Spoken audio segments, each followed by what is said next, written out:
Good morning बेटा।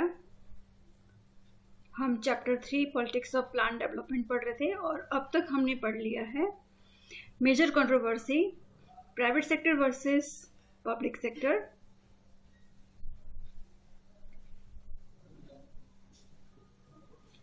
और आज का हमारा टॉपिक है मेजर आउटकम्स। प्रमुख परिणाम क्या निकले?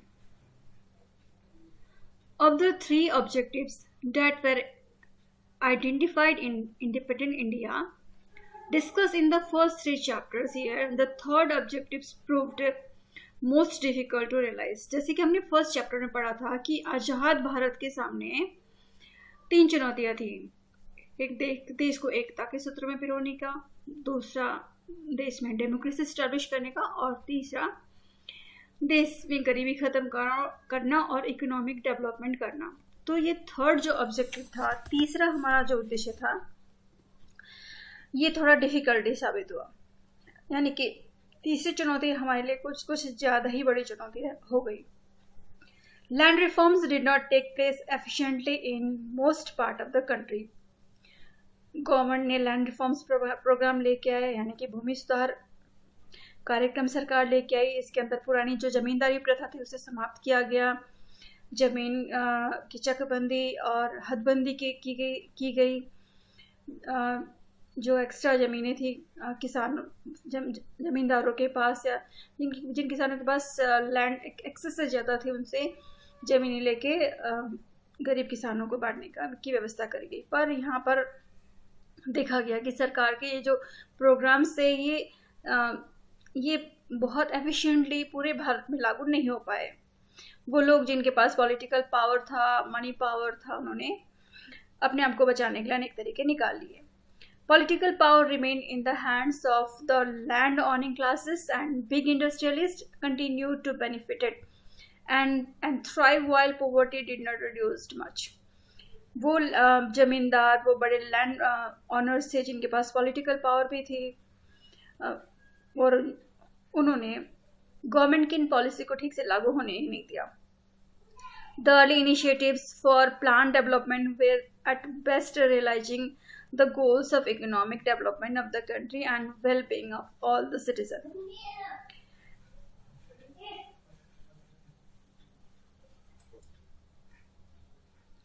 The early initiatives for plant development were at best realizing the goals of economic development of the country and well-being of all its citizens. The inability to take significant steps in this direction is the very first stage was to become a political problem.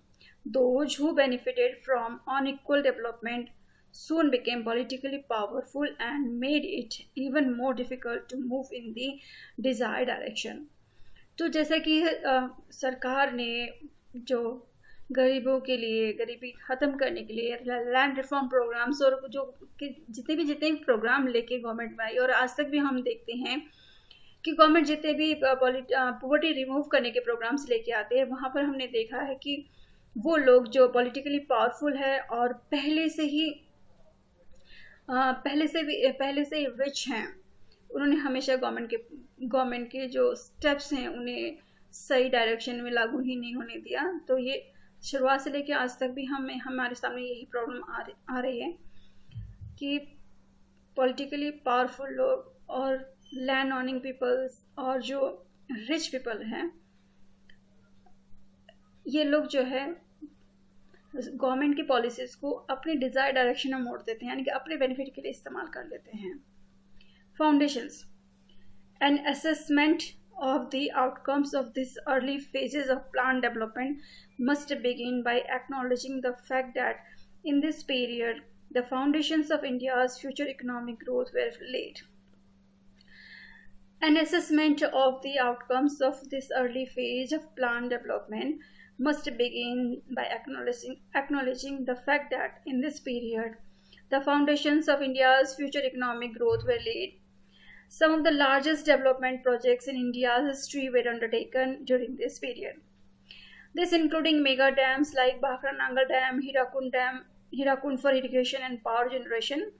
Some of the heavy industries in the public sector steel plants, oil refineries, manufacturing units, defense production, etc.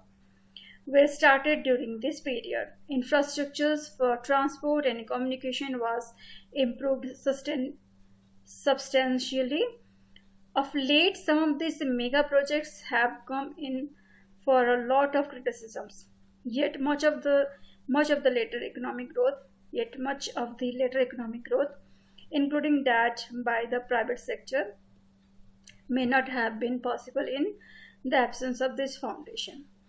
तो हमने देखा कि सरकार ने जो planning करी थी land reform programmes और जितने भी प्लानिंग करी थी लैंड रिफॉर्म प्रोग्राम से लेकर पुवर्टी रिमूव करने के लिए जो गवर्नमेंट प्रोग्राम लेके आई थी, पूरी कंट्री में उसका खास बेनिफिट नहीं मिल पाया।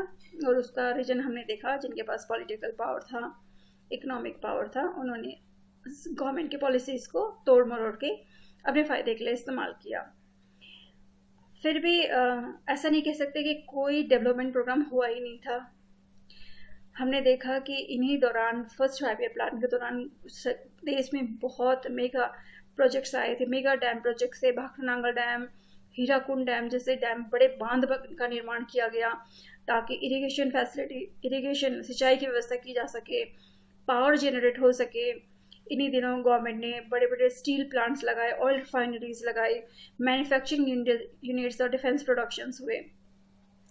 और उस टाइम ट्रांसपोर्ट और कम्युनिकेशन के लिए इंफ्रास्ट्रक्चर्स डेवलप किए गए। ये सारे प्रोजेक्ट्स जिनमें बहुत ज़्यादा कैपिटल्स पूंजी का निवेश हो रहा था, ये गवर्नमेंट ने अपने हाथों में ले रखे थे। बाद में जाके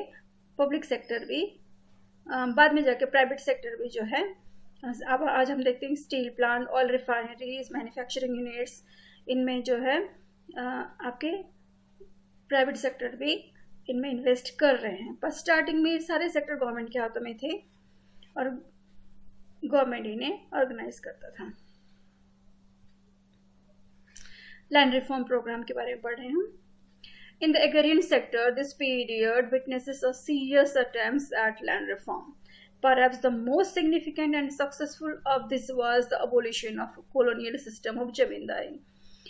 लैंड रिफॉर्म प्रोग्राम जो गवर्नमेंट लेके आई थी, उसमें भूमि सुधार कैसे हो, तो उसके लिए सबसे पहले ये किया गया कि जो जमींदारी प्रथा थी, जो अंग्रेजों के टाइम से ही चली आ रही थी, उसे ख़त्म किया गया। अंग्रेजों के लिए ये बहुत दिक्कत की बात थी कि वो हर एक फार्मर से जाकर लगान वसूल करे। तो अंग्रेज़ क्या करते थे, हर एक फार्मर के पास जाके लगान वसूल करने की जगह एक जमींदार बनाते थे। और एक जमींदार के अंदर 2, 4, 5, 10, 15 गाँव की जमीन जमींदार के अंडर आती थी। और जमींदार ही जो है अंग्रेजों को लगान या टैक्स दे के आते थे। और जमींदार किससे लेते थे? किसानों से लेते थे। तो यहाँ पर जो जमींदार एक मेडिएटर के तौर पे है, वो एक जमींदार के अंदर जितने भी गांव आ रहे हैं, गांव की ज़मीन आ रही है, उतने गांव की ज़मीन में से किसानों से लगान वसूल करके अंग्रेजों को देता था। और ये इसका काम था कि लगान वसूल करना है किसानों से और उसे अंग्रेजों को दे देना है। और उसमें बीच में जो इसका प्रॉफिट बनता है, जो इसका हिस्सा बनता है, वो ये अपने पास रखता था। यहाँ हमने देखा कि ज़मींदार जो है डायरेक्ट एग्रीकल्चर नहीं कर रहा है, खेती नहीं कर रहा है, और उसे लैंड सॉइल इम्प्रूव करने या सॉइल की क्वालिटी इम्प्रूव करने या अच्छी प्रोडक्शन करने में वो कुछ खास योगदान दे ही नहीं रहा है। इसका काम केवल लगान वसूल करना है और आगे जमा करा देना है। तो ये जमींदारी सिस्टम हमारे किसानों के लिए भी अच्छी नहीं थी, और ये नहीं हमारे एग्रीकल्चर सिस्टम के लिए ही अच्छा था। तो जैसे भारत में आज़ाद हुआ, अंग्रेजी सिस्टम ख़त्म हुआ, भारत में अंग्रेजों का शासन ख़त्म हुआ, इस जमींदारी सिस्टम को बिल्कुल ही ख़त्म कर दिया गया। This bold act not only released land from the clutches of a class that had little interest in agriculture, it also reduces the capacity of the landlords to dominate politics. अब इससे जमींदारी system ख़त्म करने से एक और benefit हुआ कि जमींदार थे जिनके पास बहुत सारे गांवों की जमींदारी हुआ करती थी, ये काफ़ी रिच पीपल हुआ करते थे और ये इकोनॉमिकली बहुत पावरफुल होने की वजह से पॉलिटिकल इन्फ्लुएंस भी बहुत रखते थे। तो जैसे जमींदारी प्रथा खत्म हुई, जमींदारों का सिस्टम खत्म हुआ, जमींदार जो थे उनका रुतबा खत्म हुआ, तो पॉलिटिक्स में उनका डोमिनेशन भी खत्म होता ही चला गया। Attempts at consolidations of land, bringing small pieces of land together in one place so that the farm size could become visible for agriculture. अब दूसरा काम कि एक तो जमींदारी सिस्टम को समाप्त किया गया, दूसरा क्या किया गया लैंड रिफॉर्म के अंदर, जैसे कि एक फार्मर है, इसके एक ज़मीन का हिस्सा यहाँ पर, एक उसका ज़मीन का टुकड़ा यहाँ पर है, एक ज़मीन का टुकड़ा इधर है, एक ज़मीन का टुकड़ा इधर है, दूर दूर छोटे छोटे ज़मीन एक टुकड़ा है। ऐसे में एग्रीकल्चर ठीक तरह से हो नहीं पाता और प्रोडक्शन ज़्यादा बढ़ाने की उम्मीदें भी ख़त्म हो जाती। तो ज़मीन की चकबंदी की गई। चकबंदी का मतलब ये होता है कि अलग अलग जगह पर जो लैंड है उसके बराबर का लैंड फार्मर को एक ही जगह पे दे दिया जाए। तो आप समझ रहे हैं, एक फार्मर उसका एक लैंड यहाँ पे, एक लैंड यहाँ पर, एक लैंड यहाँ पर है, तो छोटे छोटे लैंड दूर दूर पे है और इस तरह से एग्रीकल्चर करना बेनिफिशियल नहीं होगा, इसलिए उसको एक ही जगह पर एक बड़ा लैंड का पीस दिया गया जिसे हम जमीन की चकबंदी कहते हैं। Attempts at consolidations of land, bringing small pieces of land together in one place so that the farm size could become visible for agriculture, were also firmly successful. But other two components of land reforms were much less successful. अब ये चकबंदी तो successful हो गई, किसान इसलिए agree थे, किसान इसमें एग्री थे कि उनकी अलग अलग ज़मीन, जो दूर दूर ज़मीन का टुकड़े हैं, उनको एक ही जगह बड़े साइज में दे रहे थे उसके बराबर का। तो यहाँ पर फार्मर्स हमारे एग्री थे, तो ये तो सक्सेसफुल हो गया, पर बाकी तो गवर्नमेंट ने जो प्रोग्राम्स लागू किए थे वो सक्सेसफुल नहीं हो पाया। Attempts at consolidations of land, bringing small pieces of land together in one place so that the farm size could become visible for agriculture, were also firmly successful, but the other two components of land reforms were much less successful. Though the laws were made to put an upper limits or ceiling to how much agricultural land one person could own, people with excess land managed to evade the law. जैसे government ज़मीन की हदबंदी लेके आया था, यानी कि limit, एक upper limit और या सीलिंग कर दी थी गवर्नमेंट ने, यानी कि एक पर्सन के पास कितनी तक मैक्सिमम लैंड हो सकती है, एक पर्सन के पास कितना तक मैक्सिमम एग्रीकल्चर लैंड हो सकता है। अगर किसी के पास उस लिमिट से ज़्यादा एग्रीकल्चर लैंड है तो उसे देना होगा, गवर्नमेंट को देना होगा, और गवर्नमेंट वो किसे देगी, उन लैंडलेस जो फार्मर हैं उन्हें देगी। तो इस कानून का बहुत ही इस कानून को ठीक से लागू होने नहीं दिया। लोगों ने अपनी ज़मीनों को अपने सगे संबंधी परिवार वालों के नाम पर बांट दिया ताकि गवर्नमेंट के कागजों में गवर्नमेंट को दिखाई ना दे कि उनके पास एक्सेसिव मात्रा में जो है एग्रीकल्चर लैंड है। Similarly the tenants who worked on someone else land were given greater legal security against evictions. But this provisions was rarely implemented.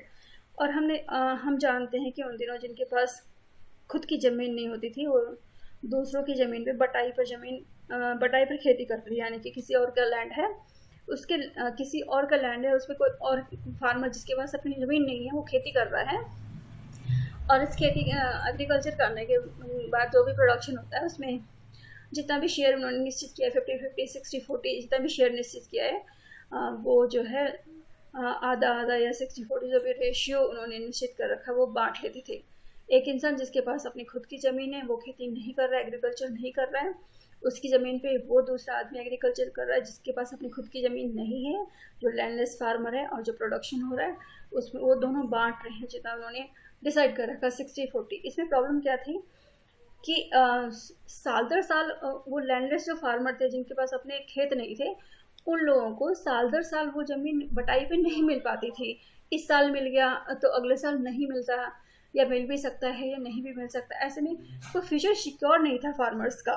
तो ये एक बहुत बड़ी प्रॉब्लम थी कि बटाई में जो ज़मीन मिल रही है हर साल उनको नहीं मिल पाता था, और रेशियो भी उन्हें कुछ खास नहीं मिलता था।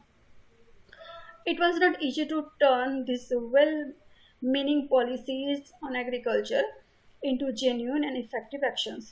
This could happen only if the rural landless poor were mobilized, but the landowner were very powerful and wielded considerable political influence. Therefore, many proposals for the land reforms were either not translated into laws or when made into laws, they remained only on paper. This shows that economic policies is part of the actual political situation in the society. It also shows that, in spite of good wishes of some of top leaders, the dominant social groups would always effectively control policy making and implementation. तो हमने क्या देखा, सरकार policy तो बहुत अच्छी बना रही थी पर उसका इम्प्लीमेंटेशन ठीक से नहीं हो पाया, क्योंकि जिनके हाथों से ज़मीनें जा रही थी, जिनको नुकसान होने की संभावना थी, वो पॉलिटिकली पावरफुल थे, इकोनॉमिकली पावरफुल थे, और उन्होंने लॉ को अपने फ़ायदे के लिए तोड़ा मरोड़ा, और वो जो लैंडलेस वर्कर थे, गरीब थे, वो एकजुट हो नहीं पाए, वो उनके पास कोई पॉलिटिकल पावर नहीं था, इकोनॉमिक पावर नहीं था, वो अपने हक के लिए लड़ नहीं पाए। और ये जो गवर्नमेंट ने जितने रिफॉर्म्स प्रोग्राम लेके थे, लैंड रिफॉर्म प्रोग्राम एक्चुअल में पेपर के अंदर ही रह गए, पेपर तक ही सीमित रह गए, सही धरातल में उसका एक्चुअल इम्प्लीमेंटेशन नहीं हो पाया। तो बेटा आज हम इतना ही पढ़ रहे हैं, कल हम पढ़ेंगे ग्रीन रेवोल्यूशन।